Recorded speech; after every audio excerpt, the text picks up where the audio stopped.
I was lost in the moment, the soft breeze pulling at the hem of my robe, when suddenly I felt it, a shift in the air.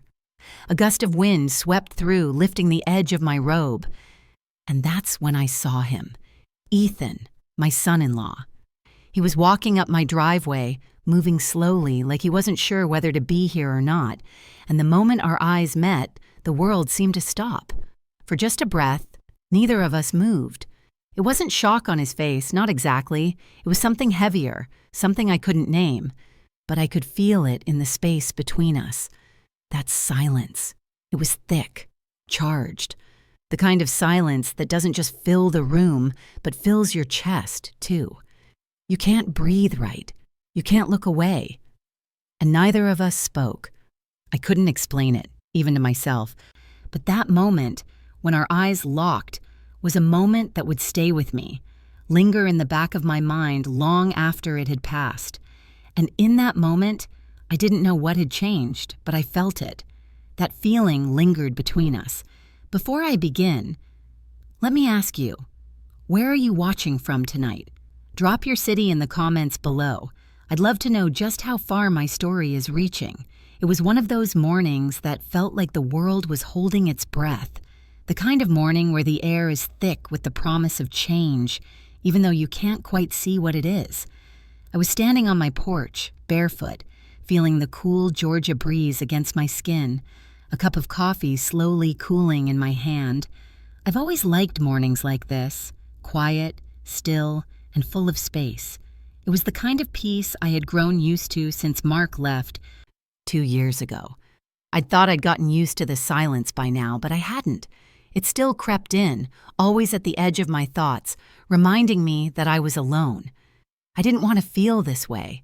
I knew better. Ethan was my daughter's husband. This wasn't supposed to be happening, but there it was. That pull, undeniable and unsettling. I couldn't understand it. Couldn't explain why I felt drawn to him in that instant. But it was there, lingering like the humidity in the air, thick and undeniable. And every time I tried to shake it, it only grew stronger. I stood there, unsure of what to do. My heart was racing, but I didn't know why. There was something about the way he looked at me that made me feel seen in a way I hadn't felt in years. It wasn't love, not yet, but there was something close to it, something dangerously close. It wasn't just the physical attraction, though that was there too. It was something deeper, something that rattled me to my core. I didn't want to admit it, but this wasn't just a casual look. This was something else. I pretended to stay calm, lifting the cup of coffee to my lips, but my hands were shaking and I knew he could see it. How could he not? The air between us had changed, and there was no going back now. Whatever this was, it wasn't going to just disappear. Before I continue, I want to thank all my amazing subscribers. If you are already feeling the story, subscribe to this channel. There's more to this story, and I'd love you to walk through it with me. My marriage to Mark was once everything I thought it would be. We were young, full of dreams, building a life together. There was a time when his smile made me feel like I was the only person in the world, like I was his anchor. But those days feel like they belong to someone else now. 2 years ago, he left me. He found someone younger, someone he thought could fill the space I no longer did. He didn't ask me to wait for him, but I did anyway. At least, I tried to. But waiting only makes you colder, doesn't it? It makes the silence between the moments louder, more unbearable. I've stopped waiting for him now. I stopped pretending like I had any control over it. The emptiness doesn't hurt as much anymore. It's just there, lingering. And in that emptiness, I've become used to the quiet, the stillness. It's comfortable, but that's about to change. I'm not sure when Ethan started coming by more often, but it happened. It wasn't planned. It wasn't something I expected. At first, he was just helping Lily with things around the house. Little repairs, nothing big. But now it's different. He's become a fixture in this empty house, a presence that fills the corners of rooms that had grown too silent. I don't know what it is, but whenever he's near, it feels like something is shifting, something I can't explain. I should be focused on my own life, my own healing. But when Ethan comes by, I find my eyes following him, watching his movements. There's something about the way he walks, the way his gaze lingers a little longer than it should, that pulls me in. I shouldn't feel this way. He's married to Lily, for God's sake. But I can't help it. There's a weight to the moments when he's here, a tension in the air that wasn't there before. And then, that morning, he showed up with an excuse, just like always. "Porch lights out," he said, smiling like it was the most casual thing in the world. It wasn't. I hadn't even noticed. But there he was, fixing it, his hands moving with a purpose. Maybe he thought I wouldn't question it, that I wouldn't think too much of it, but I did. I stood there, watching him, wondering if he knew what was happening between us, or if it was just me who felt it. The tension, the way our conversation shifted from polite small talk to something deeper, something unspoken. I didn't know if it was the way his eyes lingered on mine, or the way his voice softened when he spoke to me, but something inside me began to stir. I could feel it, even if I didn't want to admit it. We talked about nothing important at first. The weather, my garden, things that barely matter in the grand scheme of things, but then somehow, it wasn't about the porch light anymore. It was about us. We stood too close. My pulse quickened when he reached for the screwdriver, his hand brushing mine, and for a second, I froze. The air between us felt thick, like a question neither of us had the courage to ask. I thought about stepping back, but I didn't. The touch lingered, brief but electric.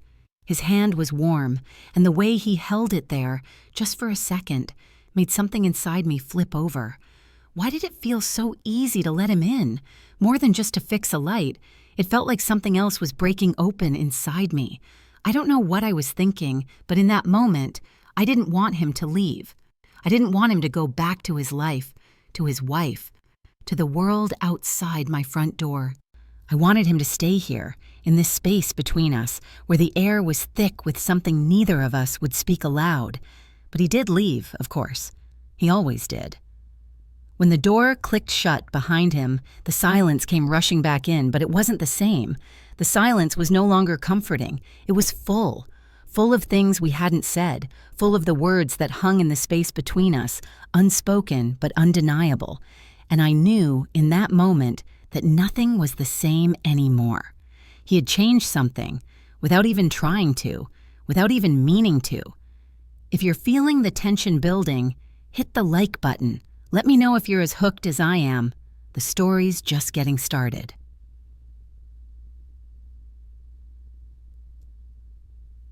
It was 2 days after the porch light incident when he showed up again, just like before, an excuse to be here. This time, it was the garden gate. It wasn't broken, but Ethan said he noticed it needed fixing, and I didn't question it. I knew better than to question the reasons he gave, because deep down, I understood what was really happening. He was coming around more and more, and it was becoming hard to ignore. We sat in the kitchen while he worked, the smell of coffee in the air, the clinking of tools, and the quiet between us that seemed to grow louder with every passing minute. The weight of the silence was too much.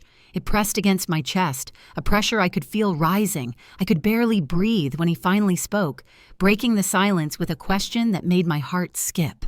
"Are you okay?" His voice was soft, unsure. I wasn't expecting it.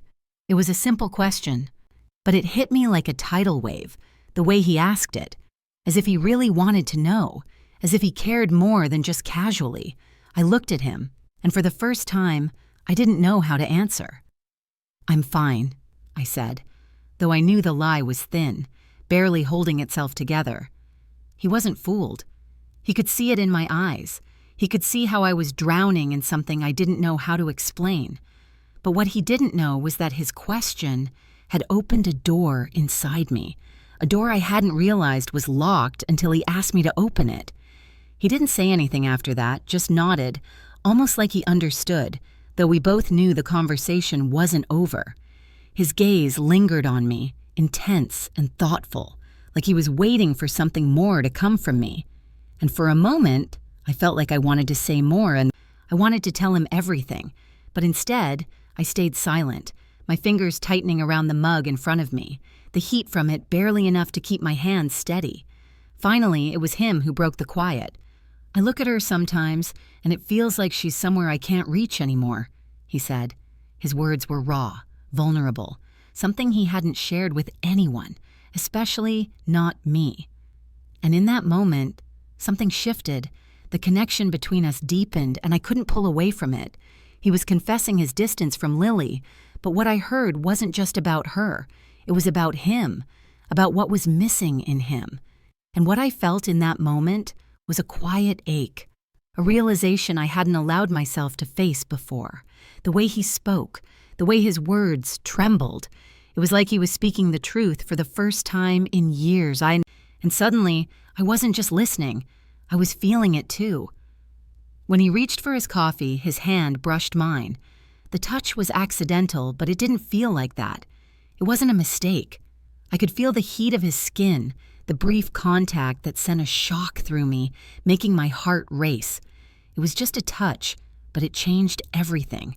I didn't pull my hand away. Neither of us did. A touch that wasn't accidental. A spark that neither of us could ignore. For a heartbeat, everything stood still. Time slowed.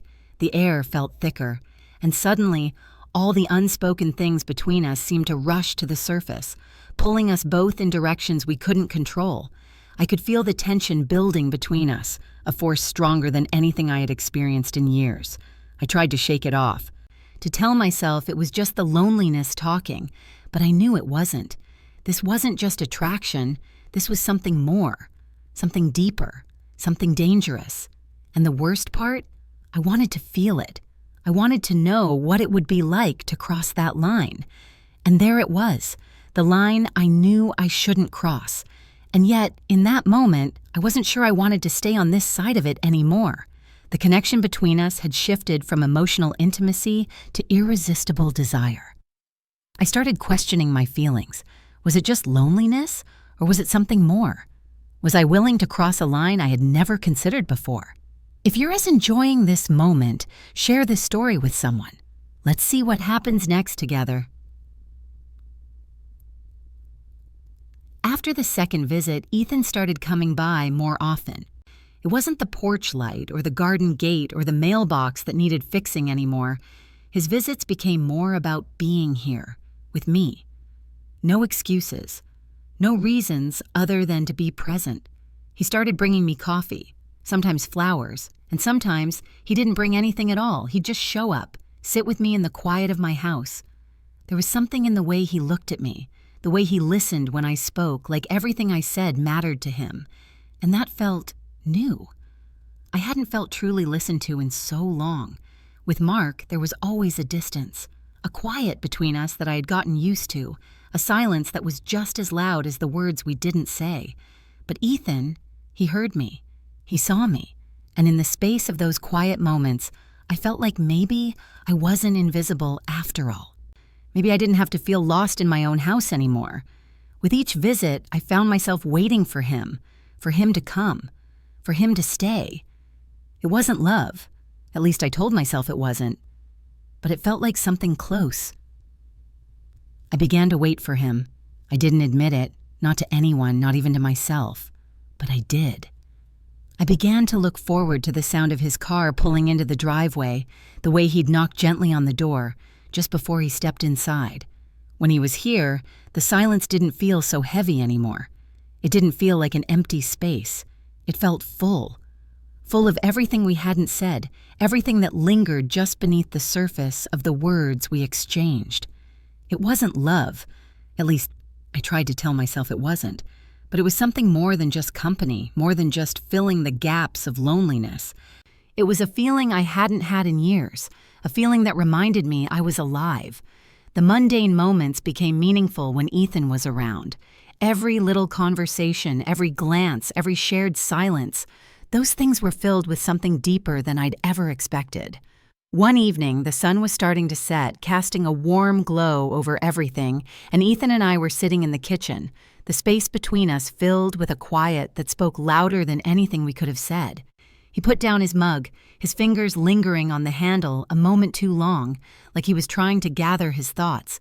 "I think about you more than I should," he said softly, the words barely above a whisper. I felt my heart race, a sudden jolt of realization shooting through me. This was the moment, and the one I hadn't seen coming but felt in my bones. The room seemed to still around me, my pulse quickened, and for the first time in a long while I was no longer thinking about my loneliness or the ache in my chest. I was thinking about him, about the weight of his words, the weight of the silence between us now. "Do you think about her when you're here?" I asked before I could stop myself. My voice was barely a whisper, like I was afraid that even saying it aloud might make it more real. Ethan looked away, his gaze drifting to the window, the fading light spilling over his face. For a moment, it felt like the world had stopped moving. His silence. It was louder than words. I could feel the tension between us now, thick and heavy in the air. It wasn't just about loneliness anymore. It was about something else, something dangerous. I didn't want to admit it, but I felt it. The pull, the attraction that had been building between us. Unspoken but undeniable.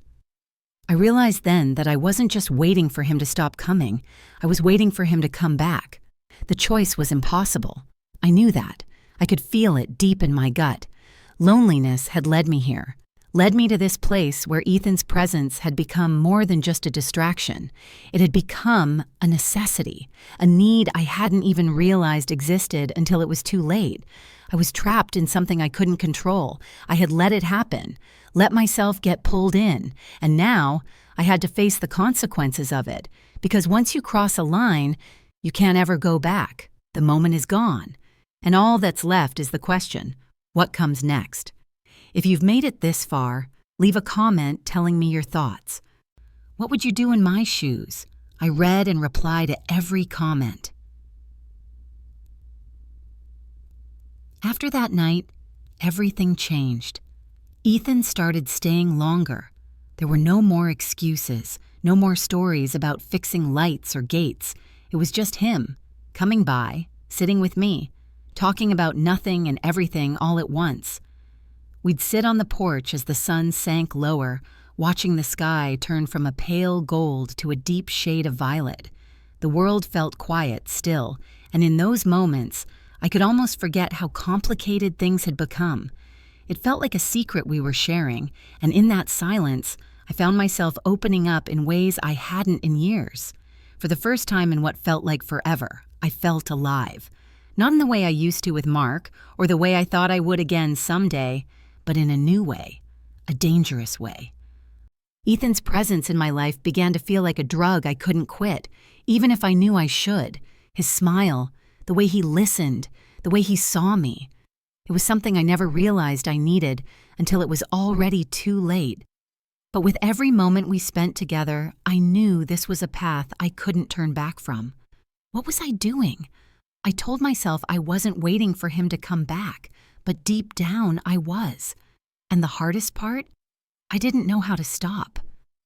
The guilt lingered like a shadow, whispering in my ear when he wasn't around. Every time he left, the house seemed quieter, the silence louder. I would replay the moments in my mind, the touches, the looks, the conversations that went beyond surface level. He wasn't just fixing things around the house anymore. He was fixing something in me. Something I hadn't realized had been broken for so long, and I couldn't stop him from doing it. I couldn't stop myself from wanting him to come back. It wasn't supposed to be like this. Ethan was married to my daughter, but that line had blurred long ago. I told myself it didn't mean anything, that it was just the loneliness talking. But deep down, I knew better. I knew what was happening, and I was complicit in it. We both were. But even as the guilt clawed at me, I didn't stop him from coming back. I didn't stop myself from wanting it, needing it. The connection between us was undeniable. Then, one morning, when the sun had barely risen, I stepped out onto the porch to find a single white flower resting on the doorstep. There was no note, no explanation, just the flower. I could feel my breath catch in my throat as I bent down to pick it up. My fingers brushed the delicate petals, and in that moment, everything came rushing back. I knew who it was from. The flower wasn't a gift. It was a confession. A silent admission of everything we hadn't said, everything we weren't allowed to say out loud. It wasn't just a simple gesture. It was a promise. A promise of something we both knew was growing between us. And the worst part? I wanted it. I held that flower for what felt like forever, knowing it meant something more than just a kind gesture. It was a confession, a quiet acknowledgement of what was happening, what had already happened. And there it was, the truth I hadn't wanted to admit to myself. Some stories don't begin with choices. They begin with a single moment, one that seems insignificant at the time, but later you realize it changed everything. That moment, when Ethan walked onto my porch and looked at me like he saw me for the first time, had already changed everything. We didn't make the choice to cross that line. That choice was already made in the space between our words, in the glances we exchanged, and now we were both caught in it, both struggling to find our way back to something that no longer existed. I tried to walk away from it, but I couldn't. Not now, not after everything that had happened. I was already too far gone. I pressed the flower between the pages of an old book, a symbol of everything that had changed, everything that had already slipped beyond my control. It wasn't love, not yet, but it was something close enough to make me question everything. And so I stood there staring at that flower, knowing what it meant, and wondering if there was any way to stop this before it went too far. If you enjoyed this story, hit like, subscribe, and share this video on your favorite social platform. Or share this story with someone who needs to hear it, and turn on the notification bell so you'll be the first to know when I drop stories like this. Let's keep this conversation going. Check my previous videos for more stories that touch hearts.